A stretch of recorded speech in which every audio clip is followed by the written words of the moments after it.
Bonjour à tous, c'est MDA5. Avant de commencer la vidéo, je voulais vous parler d'un sujet. Malheureusement, Jean-Louis Gasset nous a quittés dernièrement. C'est un excellent entraîneur de Brest. Toutes mes condoléances à toute sa famille et à ses proches. Et que Jean-Louis Gasset repose au paradis. Donc voilà. Aujourd'hui, nous allons parler du match Angleterre-Croatie, victoire au 4-2 des Anglais sur un match plutôt assez intéressant. Pour moi, c'était le meilleur match de la Coupe du Monde avec 6 buts, dont notamment un doublé d'Harry Kane. Donc aujourd'hui, je vais vous parler des actions, des joueurs anglais, de mon avis sur ces 11 joueurs titulaires et parler de quelques remplaçants qu'ils ont pu jouer.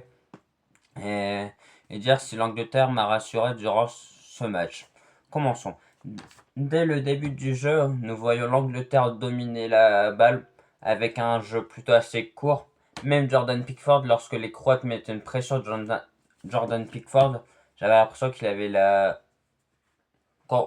que l'entraîneur avant le match avait dit, même si tu es sous danger, fais des passes courtes, ne dégage pas le ballon car après ça peut revenir sur des joueurs croates. Donc c'est pour ça que tu voyais presque jamais l'Angleterre dégager les ballons, ou voire presque jamais. Donc quitte à prendre des risques pour Dan Pickford. Mais sinon, dès le début du match, l'Angleterre commence à entrer dans son match petit à petit. Vers la 15e minute, il bénéficie d'un corner. Non, la 12e minute de jeu, il bénéficie d'un corner où Madueke arrive à la surgère et Luka Modric fait une faute dans la surface. Donc à ce moment-là, penalty à la 13e minute pour Harry Kane. Un, il tire et Livakovic arrête le penalty, mais malheureusement les deux jambes du gardien étaient décollées de la ligne. Donc ce qui veut dire penalty à rejouer. Et là Harry Kane, d'un sang-froid alors qu'il avait loupé son penalty 30 secondes avant, arrive à marquer le 1-0. Là on se dit bah voilà la Croatie, malheureusement Luka Modric a fait une erreur. Mais quelques minutes plus tard, la Croatie arrive à égaliser. Je me dis, ça y est, c'est quoi de ça? Parce que la défense, surtout de John Stones, n'a pas été rassurant. Donc la Croatie a clairement pu marquer sur une erreur de John Dan Pickford. Et surtout de John Stones à un moment. Il a la possession de balle. Il la perd. J'ai l'impression il boit du maté car il défend même pas. Et lorsque c'est trop tard, il essaie de faire un tacle pour intercepter la balle, mais le pire était déjà fait. Et John Pickford, comme Mike Mignon, l'a tout de la main, je pense qu'il aurait pu faire mieux. Mais malheureusement, la frappe est sûrement trop forte pour qu'il puisse arrêter cette belle frappe. Donc à ce moment-là, 1-1. Mais l'Angleterre ne doute pas du tout parce qu'ils connaissent leur force avec un Bellingham que j'ai adoré son match. Parce qu'il n'est pas comme au Real Madrid à vouloir être numéro 9, il y a défendu. Il a interceptionné des ballons, il a fait des passes en profondeur, des passes avant, des passes courtes lorsqu'il fallait, des transversales.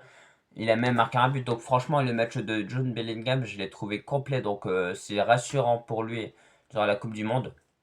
Mais sinon, juste avant la première période, bah, l'équipe d'Angleterre, n'appelle pas ce corner FC comme Arsenal, bah, bénéficie encore d'un corner qui est encore une fois extrêmement bien tiré de la part de Declan Rice.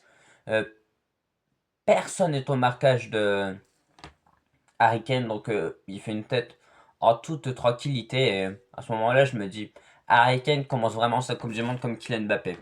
Parce que Harry Kane, c'est pas un match, la première période compliquée de Kylian avec des ballons perdus ou des profondeurs qui ne sont pas faites. Harry Kane, comme il nous l'a montré une mainte de fois au Bayern Munich, il a évolué à tous les postes. Milieu défensif central, même latéral des fois tu pouvais le voir lorsque l'Angleterre n'avait pas la balle. Milieu offensif, attaquant, franchement, Harry Kane, hein, c'est un 9 mais parfois on pourrait avoir l'impression que c'est un numéro 6 voire je sais pas, n'importe quel autre poste sauf gardien. Donc franchement, Harry Kane, il est tellement complet que l'Angleterre et le Bayern Munich ont clairement de la chance de l'avoir.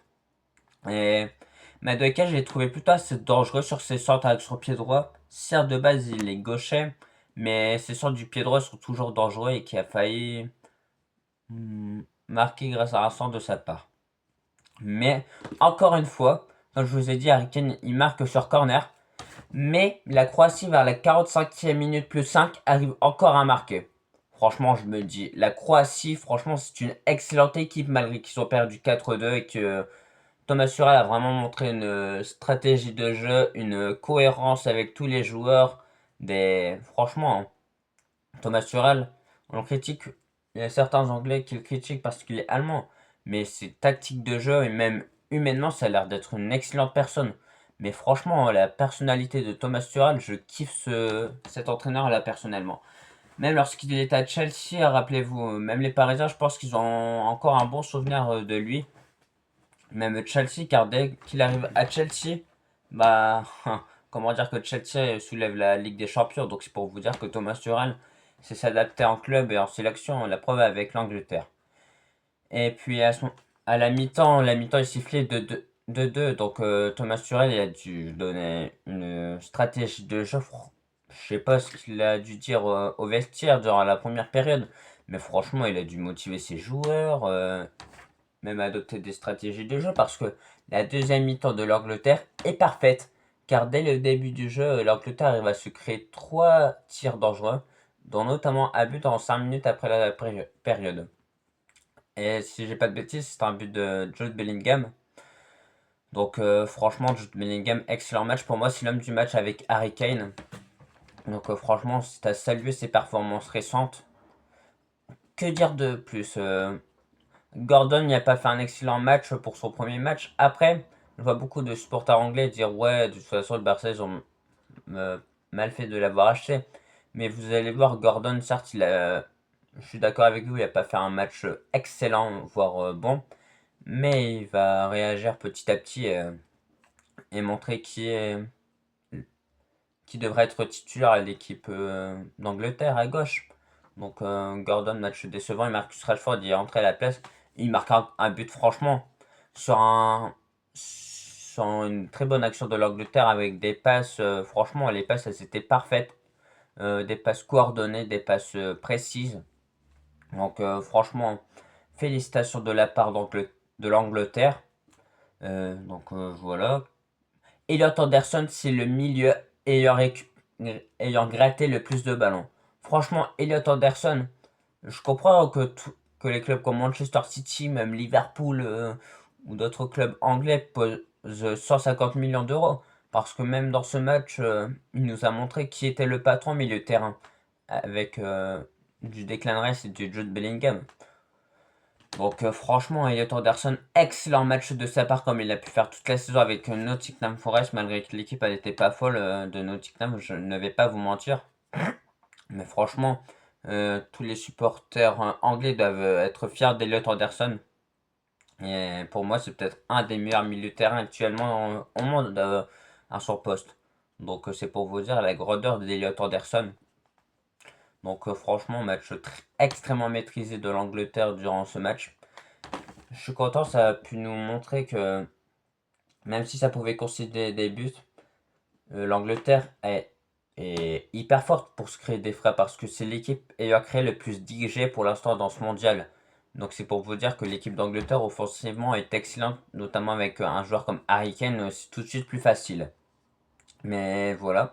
Maintenant, je vais vous citer le 11, mon avis, et certains remplaçants. Jordan Pickford, je ne l'ai pas trouvé rassurant car, comme je vous ai dit, sur le premier but, il peut clairement faire mieux.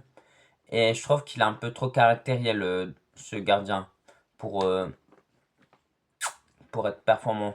Peut-être que vous n'êtes pas d'accord avec moi, mais je trouve que Jordan Pickford s'énerve trop facilement et c'est sûr, on dirait que c'est un boulot différent, être gardien de l'Angleterre et arrêter deux trois frappes cadrées durant un match, que l'équipe d'Everton peut-être arrêter 9-10 frappes cadrées, notamment lorsqu'il affronte des Liverpool, Arsenal, Manchester City, des gros clubs anglais.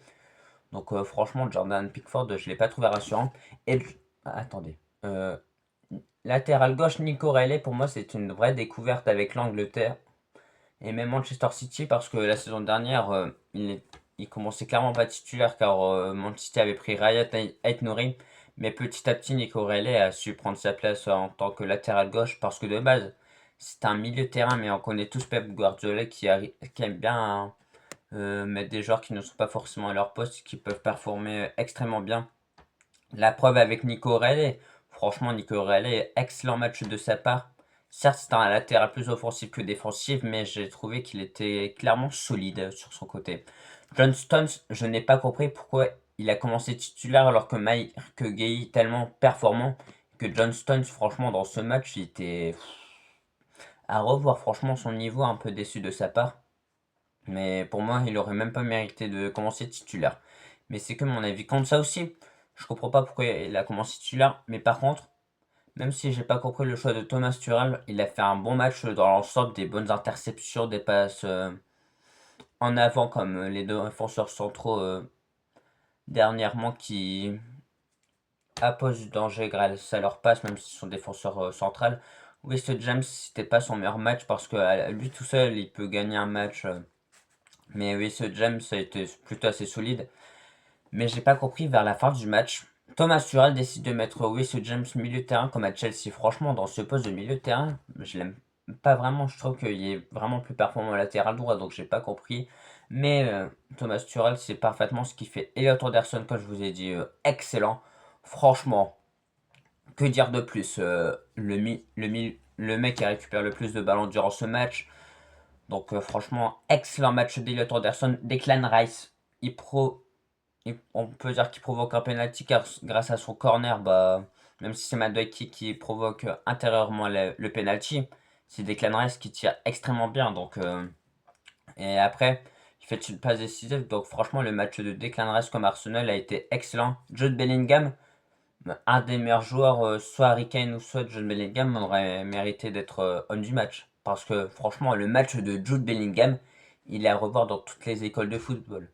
Parce que on se dit, ok, John Bellingham n'est pas excellent non plus, mais peut être performant. Donc voilà. Et, et comme je vous ai dit, euh, Gordon n'a pas fait un excellent match. Harry Kane un match splendide. Et à droite, Marcus. Et à droite, Madueke qui a se provoquer du danger. Donc voilà. Si vous avez aimé ce débrief, n'hésitez pas à le liker et à vous abonner pour suivre plus de contenu Système d'affaires.